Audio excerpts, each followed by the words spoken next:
வணக்கம். ஆகாஷ்வாணி புதுச்சேரி. மாநில செய்திகள் வாசிப்பவர் செங்கேனி பழனி.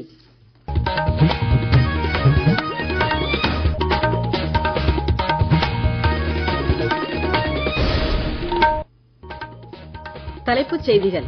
இஸ்ரோ விஞ்ஞானிகள் ஸ்பேஸ் டாக்கிங் தொழில்நுட்பம் சார்ந்த ஸ்பேஸ் டெக்ஸ் திட்டத்தின் கீழ் 2 செயற்கைக்கோள்களை விண்ணில் வைத்தே ஒருங்கிணைத்து புதிய சாதனை படைத்துள்ளனர். நாட்டில் ஸ்டார்ட் அப் கலாச்சாரத்தை ஊக்குவிக்க அரசு எல்லா முயற்சிகளையும் மேற்கொண்டு வருவதாக பிரதமர் திரு நரேந்திர மோடி கூறியுள்ளார். மத்திய அரசு ஊழியர்கள் மற்றும் ஓய்வூதியதாரர்களுக்கு 8வது சம்பள கமிஷன் அமைக்கப்படுவதாக மத்திய அரசு இன்று அறிவித்துள்ளது. காரைக்காலில் 4 நாள் காரைக்கால் கார்னிவல் விழா மற்றும் மலர் கண்காட்சி இன்று தொடங்கியுள்ளது. இனி விரிவான செய்திகள். விண்வெளி நிலையங்களை விண்ணில் வைத்தே கட்டமைக்கும் வகையிலான ஸ்பேஸ் டாக்கிங் தொழில்நுட்பத்தை அடிப்படையாக கொண்ட ஸ்பேஸ் டெக்ஸ் இயக்கத்தின் கீழ் சேசர், டார்கெட் ஆகிய 2 செயற்கைக்கோள்களை உள்நாட்டிலேயே உருவாக்கப்பட்ட பாரதிய டாக்கிங் கட்டமைப்புடன் விண்ணில் வைத்தே ஒருங்கிணைத்து இந்திய விண்வெளி ஆராய்ச்சி கழகம் முக்கிய மைல்கல் ஒன்றை எட்டியுள்ளது. இதன் மூலம் அமெரிக்கா, ரஷ்யா மற்றும் சீனாவிற்கு அடுத்தபடியாக இந்த நவீன தொழில்நுட்பத்தை வெற்றிகரமாக பயன்படுத்தும் 4வது நாடாக இந்தியா மேம்பட்டுள்ளது. மைக்ரோ கிராவிட்டி என்னும் நுண்ணிலை புவியீர்ப்பு சூழலில் கனரக கட்டமைப்புகளை ஒருங்கிணைக்கவும் செயற்கைக்கோள்களுக்கு சுற்றுப்பாதையில் வைத்தே மறு எரிபொருள் வழங்கவும் டாக்கிங் தொழில்நுட்பம் மிக அவசியம் என்பது குறிப்பிடத்தக்கது. இந்திய விண்வெளி ஆராய்ச்சி கழகத்தின் ஸ்பேஸ் டெக்ஸ் சாதனையை குடியரசுத் தலைவர் திருமதி திரௌபதி முர்மு பாராட்டியுள்ளார். இந்த வரலாற்று சாதனைக்காக அனைத்து இஸ்ரோ விஞ்ஞானிகள் மற்றும் பொறியாளர்களுக்கும் அவர் வாழ்த்து தெரிவித்துள்ளார். நவீன தொழில்நுட்பத்தின் வெற்றிகரமாக பயன்பாட்டினால் இந்தியாவின் விண்வெளி திறன்கள் வலுப்பெற்றுள்ளதாக சமூக ஊடக பதிவு ஒன்றில் அவர் கூறியுள்ளார். சந்திரயான் 4, ககன்யான் மற்றும் விண்வெளி நிலையம் தொடர்பான இந்தியாவின் எதிர்கால திட்டங்களுக்கு வழிவகுப்பதாக இந்த சாதனை அமைந்திருப்பதாகவும் குடியரசுத் தலைவர் கூறியுள்ளார். வரும் 26ஆம் தேதி புதுடெல்லியில் நடைபெறவுள்ள 76வது குடியரசு தின விழாவில் இந்தோனேஷிய அதிபர் திரு பிரபாவோ சுபியந்தோ தலைமை விருந்தினராக கலந்து கொள்கிறார். இதற்கென பிரதமர் திரு நரேந்திர மோடியின் அழைப்பின் பேரில் அவர் வரும் 25, 26 ஆகிய தேதிகளில் இந்தியாவிற்கு அரசுமுறை பயணம் மேற்கொள்கிறார்.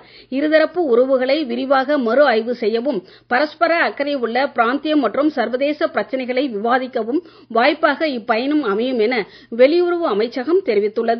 இந்தியாவின் கிழக்கு நோக்கிய கொள்கை மற்றும் இந்தோ பசிபிக் கொள்கையில் முக்கிய தூணாக இந்தோனேஷியா திகழ்வதாகவும் இந்தோனேஷியா அதிபராக பதவியேற்றது முதல் திரு பிரபாவோ இந்தியா வருவது இதுவே முதல் முறை என்பதும் குறிப்பிடத்தக்கது. நாட்டில் ஸ்டார்ட் அப் கலாச்சாரத்தை ஊக்குவிக்க அரசு எல்லா முயற்சிகளையும் மேற்கொண்டு வருவதாக பிரதமர் திரு நரேந்திர மோடி கூறியுள்ளார். இன்று ஸ்டார்ட் அப் இந்தியா இயக்கத்தின் 9ஆம் ஆண்டு நிறைவை ஒட்டி சமூக ஊடகத்தில் வெளியிட்டுள்ள பதிவில் அவர் இவ்வாறு கூறியுள்ளார். அரசின் புரட்சிகரமான இயக்கத்தினால் கடந்த 9 ஆண்டுகளில் எண்ணற்ற இளைஞர்கள் தங்களின் புதுமையான தொழில் உத்தேசங்களை வெற்றிகரமான ஸ்டார்ட் அப் நிறுவனங்களாக மாற்றியிருப்பதாக அவர் தெரிவித்துள்ளார். பிரதமரின் பதிவு குறித்து மேலும் சில விவரங்கள். நாட்டில் வர்த்தகம் புரிவதை எளிதாக்க அரசின் கொள்கைகளில் முக்கிய கவனம் செலுத்தப்படுவதால் இளம் தொழில் முனைவோர் தொழில் ஆதாரங்களை எளிதில் அணுக முடிவதாகவும் இதனால் ஸ்டார்ட் அப் நிறுவனங்கள் மிகுந்த பயன்பெறுவதாகவும் பிரதமர் திரு நரேந்திர மோடி கூறியுள்ளார். இளைஞர்கள் தைரியமாக தொழில் முயற்சிகளில் ஈடுபடுவதை ஊக்குவிக்கவே நாடு முழுவதும் புதுமையாக்க மையங்கள் மற்றும் இன்குபேஷன் மையங்களை அரசு செயல்படுத்தி வருவதாகவும் அவர் தெரிவித்துள்ளார். இந்தியா தற்போது துடிப்பான, தன்னம்பிக்கை நிறைந்த எதிர்கால சவால்களுக்கு ஏற்ற நாடாக திகழ்வதையே ஸ்டார்ட் அப் இந்தியா இயக்கத்தின் வெற்றி வெளிப்படுத்தி இருப்பதாக பிரதமர் கூறியுள்ளார். இந்திய இளைஞர்கள் ஒவ்வொருவரும் ஒரு ஸ்டார்ட் அப் முயற்சியில் ஈடுபட வேண்டும் என்று அவர் வலியுறுத்தியுள்ளார். நவீன போக்குவரத்து வசதிகள் பற்றிய பாரத் மொபைலிட்டி உலக கண்காட்சியை பிரதமர் திரு நரேந்திர மோடி புதுடெல்லியில் நாளை திறந்து வைக்கிறார். 2070ஆம் ஆண்டிற்குள் நிகர கார்பன் புகை வெளியீட்டை 0 குறைப்பதான பிரதமரின் தொலைநோக்கு பார்வையை எட்டுவதில் முக்கிய நடவடிக்கையாக இக்கண்காட்சி அமைவதாக மத்திய கனரக தொழில்துறை அமைச்சர் திரு HD குமாரசாமி இன்று புதுடெல்லியில் செய்தியாளர்களிடம் பேசுகையில் கூறினார். மின்சார வாகன உற்பத்தியாளர்களை அரசு ஊக்குவித்து வருவதாகவும் மின்சார வாகன உற்பத்தி துறையை திறம்பட்ட துறையாக மேம்படுத்த தனி கவனம் செலுத்தப்படுவதாகவும் அவர் தெரிவித்தார். முன்னதாக மஹிந்திரா நிறுவனத்தின் மின்சார வாகனத்தில் அமைச்சர் பயணம் செய்தார். மத்திய அரசு ஊழியர்கள் மற்றும் ஓய்வூதியதாரர்களுக்கு 8வது சம்பள கமிஷன் அமைக்கப்படுவதாக மத்திய அரசு இன்று அறிவித்துள்ளது. மத்திய தகவல் ஒலிபரப்புத்துறை அமைச்சர் திரு அஸ்வினி வைஷ்ணவ் இன்று புதுடெல்லியில் இதற்கான அறிவிப்பை வெளியிட்டார். 7வது சம்பள கமிஷன் பரிந்துரைகளின் அமலாக்க காலம் முடியும் முன்பாக 8வது சம்பள கமிஷன் இப்போதே அமைக்கப்படுவதால் கமிஷனின் பரிந்துரைகளை பெற போதிய அவகாசம் கிடைக்கும் என அவர் கூறினார். 8வது சம்பள கமிஷனின் தலைவர் மற்றும் 2 உறுப்பினர் பதவிகளுக்கு விரைவில் நியமனங்கள் மேற்கொள்ளப்படும் என அமைச்சர் மேலும் தெரிவித்தார். நீங்கள் கேட்டுக்கொண்டிருப்பது மாநில செய்திகள். ஆகாஷ்வாணி செய்திகளை நேயர்கள் உடனுக்குடன் தெரிந்து கொள்ள எமது புதுச்சேரி மண்டல செய்திப் பிரிவின் சமூக ஊடகங்களான @airnews_புதுவை என்ற எக்ஸ் பக்கத்தையும், all India radio news Puducherry என்ற Facebook பக்கத்தையும், @RNU புதுச்சேரி என்ற யூடியூப் சேனலையும் அணுகலாம். எமது டெல்லி ஆகாஷ்வாணி செய்திப் பிரிவின் NSD சமூக ஊடகங்களான @airnews_alerts என்ற எக்ஸ் பக்கத்தையும், ஆல் இந்தியா ரேடியோ நியூஸ் என்ற Facebook பக்கத்தையும், News Alerts என்ற இன்ஸ்டாகிராம் தளத்தையும், news on air official YouTube சேனலையும், நியூஸ் ஆன் ஏர் செயலி மற்றும் இணையதளத்தையும் அணுகலாம்.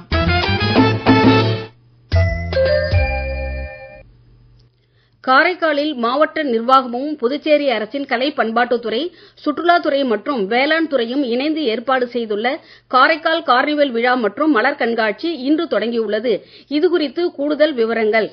கார்னிவல் விழா தொடங்குவதை குறிக்கும் வகையில் காரைக்காலில் இன்று நடைபெற்ற கலாச்சார சாலை ஊர்வலத்தை குடிமைப் பொருள் வழங்குத்துறை அமைச்சர் திரு PRN திருமுருகன், சட்டமன்ற உறுப்பினர் திரு நாசிம், மாவட்ட ஆட்சியர் திரு சோமசேகர் அப்பாராவ் ஆகியோர் கொடியசைத்து தொடக்கி வைத்தனர். உள்ளூர் கலைஞர்களின் பொம்மலாட்டம், கரகாட்டம், தப்பாட்டம், மயிலாட்டம் மற்றும் வெளிமாநில கலைஞர்களின் கலாச்சார நடனங்களும் ஊர்வலத்தில் இடம்பெற்றன. காசநோய் விழிப்புணர்வு இயக்கம், பிரதமரின் சூரியகர் திட்டம் உட்பட பல்வேறு திட்டங்கள் மற்றும் இயக்கங்கள் தொடர்பான விழிப்புணர்வு ஊர்திகளும் ஊர்வலத்தில் பங்கேற்றன. காரைக்கால் மாவட்ட வருவாய் பிரிவு துணை ஆட்சியர் திரு அர்ஜுன் ராமகிருஷ்ணன், முதுநிலை காவல்துறை கண்காணிப்பாளர் திருமதி லட்சுமி சௌஜன்யா உள்ளிட்டோர் கலந்து கொண்டனர். 4 நாட்களுக்கு நடைபெறும் காரைக்கால் கார்னிவல் விழாவில் புகழ்பெற்ற கலைஞர்கள் வழங்கும் பல்வேறு கலை நிகழ்ச்சிகள் இடம்பெறுகின்றன. வேளாண் திருவிழா, உணவு திருவிழா மற்றும் நாய்கள் கண்காட்சி உள்ளிட்ட நிகழ்ச்சிகளுக்கும் ஏற்பாடு செய்யப்பட்டுள்ளது.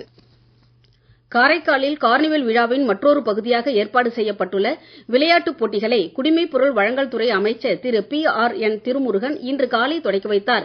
இப்போட்டிகளில் பங்கேற்கும் மாணவ மாணவிகள் மற்றும் இளைஞர்கள் தங்களின் திறமைகளை தொடர்ந்து வளர்த்துக் கொண்டு தேசிய மற்றும் சர்வதேச போட்டிகளில் பங்கேற்று காரைக்கால் மாவட்டத்திற்கும் புதுச்சேரி மாநிலத்திற்கும் பெருமை சேர்க்க வேண்டும் என அவர் கேட்டுக் கொண்டார். காரைக்கால் கார்னிவல் விழாவை ஒட்டிய கால்பந்து போட்டிகளில் 22 அணிகளும், கபடி போட்டிகளில் 22, பேட்மிண்டன் போட்டிகளில் 122, கைப்பந்து போட்டிகளில் 26 மற்றும் டென்னிஸ் போட்டிகளில் 7 அணிகளும் பங்கேற்றுள்ளன. வரும் 19ஆம் தேதி வரை இப்போட்டிகள் நடைபெறும் என்றும் அன்றைய தினம் நிறைவு விழாவில் வெற்றியாளர்களுக்கு பரிசளிக்கப்படும் என்றும் அறிவிக்கப்பட்டுள்ளது. புதுச்சேரியில் சுற்றுலாத்துறை சார்பில் ஏற்பாடு செய்யப்பட்டுள்ள பொங்கல் கலைவிழா நிகழ்ச்சிகள் கடற்கரை சாலை காந்தி திடலில் நாளையும் நாளை மறுநாளும் மாலை 6 மணி முதல் இரவு 10 மணி வரை நடைபெற உள்ளன. புகழ்பெற்ற பின்னணி பாடகர்கள், நாட்டுப்புற இசை கலைஞர்கள் மற்றும் பல்சுவை கலைஞர்கள் நிகழ்ச்சிகளை வழங்க உள்ளதாக சுற்றுலாத்துறை தெரிவித்துள்ளது. உத்தரப்பிரதேஷ் மாநிலம் பிரயாக்ராஜில் தற்போது நடைபெறும் மகா கும்பமேளாவில் இன்று முதல் அடுத்த மாதம் 24ஆம் தேதி வரை கலாச்சார கும்பமேளா என்ற பெயரில் அன்றாடம் பல்வேறு கலை நிகழ்ச்சிகள் இடம்பெற உள்ளன.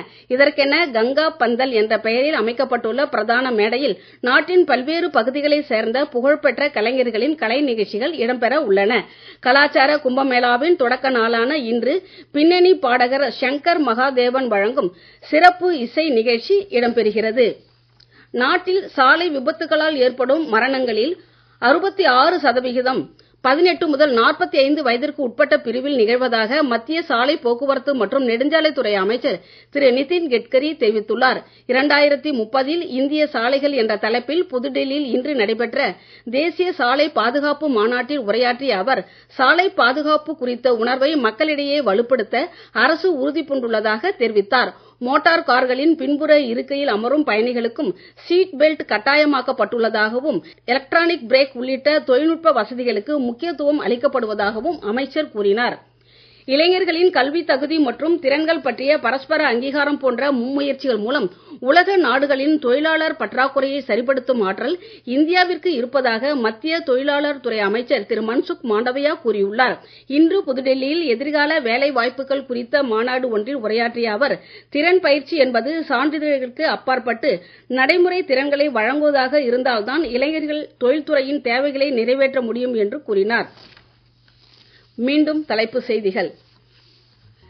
இஸ்ரோ விஞ்ஞானிகள் ஸ்பேஸ் டாக்கிங் தொழில்நுட்பம் சேர்ந்த ஸ்பேஸ் டெக்ஸ் திட்டத்தின் கீழ் 2 செயற்கைக்கோள்களை விண்ணில் வைத்தே ஒருங்கிணைத்து புதிய சாதனை படைத்துள்ளனர். நாட்டில் ஸ்டார்ட் அப் கலாச்சாரத்தை ஊக்குவிக்க அரசு எல்லா முயற்சிகளையும் மேற்கொண்டு வருவதாக பிரதமர் திரு நரேந்திர மோடி கூறியுள்ளார். மத்திய அரசு ஊழியர்கள் மற்றும் ஓய்வூதியதாரர்களுக்கு 8வது சம்பள கமிஷன் அமைக்கப்படுவதாக மத்திய அரசு இன்று அறிவித்துள்ளது. காரைக்காலில் 4 நாள் காரைக்கால் கார்னிவல் விழா மற்றும் மலர் கண்காட்சி இன்று தொடங்கியுள்ளது. இத்துடன் இந்த செய்தி அறிக்கை நிறைவு பெறுகிறது. வணக்கம்.